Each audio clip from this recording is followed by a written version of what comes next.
वंशागति, हाशियाकार, रुधिराणु, anaemia रोग, बहुजीनी। अब जरा आप समझिए, 3 क्वेश्चन है इसमें और तीनों को हम लोग एक ही वीडियो में जानेंगे।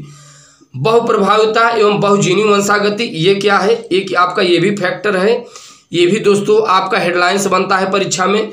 दूसरा देखिए, हाशियाकार, रुधिराणु, एनीमिया रोग। ठीक, हाशियाकार, रुधिराणु, एनीमिया रोग ये भी आता है, ये भी यही क्वेश्चन है, बदल बदल के या करके। फिर आता है बहुजीनी वंशागति। तो दोस्तों देखिए, एक ही वीडियो है, सॉरी एक ही क्वेश्चन है, क्वेश्चन को कैसे बार बार ये अलट पलट रहा है दूसरे शब्दों में बनाकर। ठीक, तो दोस्तों अब हम लोग जानेंगे इनके एक एक फैक्टर्स के बारे में। फर्स्ट ऑफ ऑल हम लोग जानेंगे बहुप्रभाविता क्या है, बहुजीनी वंशागति, बहुप्रभाविता। ठीक, और इसी के अंतर्गत हाशियाकार, रुधिराणु, एनीमिया आता है बहुजीनी वंशागति।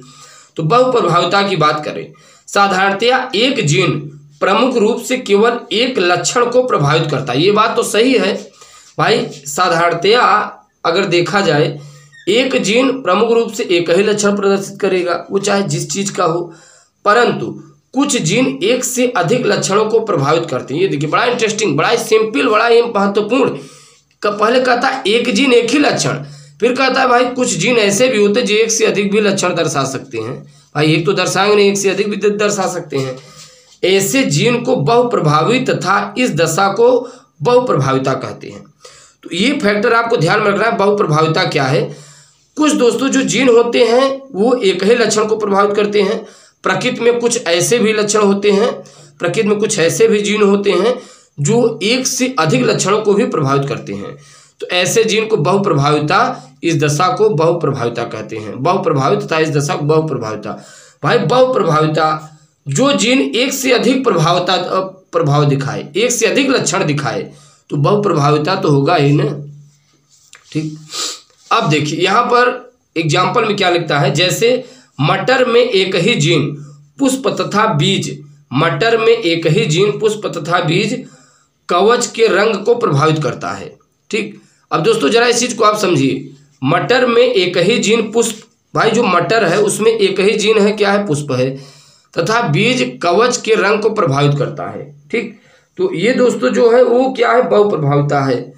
फिर देखिए इसमें क्या कहता है, इसमें कहता है बहुजीनी वंशागति। अब ये भी इसी का हेडिंग है, बहुप्रभाविता जान पाए हम लोग।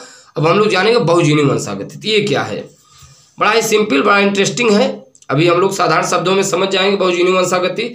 बहुजीनी लक्षणों अथवा मात्रात्मक लक्षणों की वंशागति मात्रात्मक या बहुकारक या बहुजीनी वंशागति कहलाती है। दोस्तों कभी कभी पूछा जाता है बहुजीनी वंशागति संबंधित होता है बहुजीनों के मात्रात्मक लक्षणों से संबंधित होता है। किससे, बहुजीनों के मात्रात्मक लक्षणों से। जरा ध्यान दीजिए, बहुजीनों लक्षणों अथवा मात्रात्मक लक्षणों।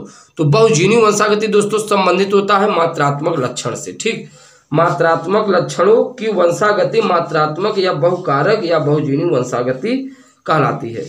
इस प्रकार की वंशागति में F1 व्यष्टि एक दूसरे से बहुत समानता प्रदर्शित करते हैं और प्रायः दोनों जनकों के मध्यवर्ती भी होते हैं।